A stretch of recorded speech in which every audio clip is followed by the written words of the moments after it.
Hi friends, ഇന്ന് ഞാൻ എങ്ങനെയാണ് ടേബിൾ ടോപ്പ് മെഷീൻ, എൻ്റെ കയ്യിലിപ്പോൾ ഉഷ ജനോമിയുടെ അല്ലൂർ ഡീലക്സ് ആണ്.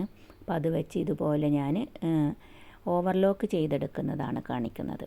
അപ്പോൾ ഈ സമയത്ത് ഞാനിതിൻ്റെ ബട്ടൺസ് എല്ലാം സെറ്റ് ചെയ്തതൊക്കെ ഇതിൽ കാണിക്കുന്നുണ്ട്. അപ്പോൾ ആരൊക്കെ ചോദിച്ചിരുന്നു എങ്ങനെയാണ് ഇതുകൊണ്ട് ഓവർലോക്ക് ചെയ്യുന്നത്. സിഗ്സാഗ് സ്റ്റിച്ചിങ്ങിലാണ് നമ്മളിത് ഓവർലോക്ക് ചെയ്യുന്നത് കേട്ടോ.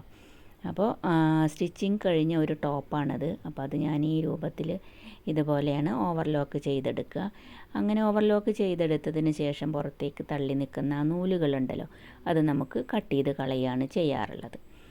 ഓക്കെ, അപ്പോൾ മനസ്സിലായല്ലോ എങ്ങനെയാണ് ഓവർലോക്ക് ചെയ്യുന്നതെന്ന്. അപ്പോൾ ആ സമയത്ത് ഇതുപോലെയാണ് ഞാൻ ഇതിൻ്റെ ഓരോ ബട്ടണുകളും സെറ്റ് ചെയ്ത് വെക്കാറുള്ളത്.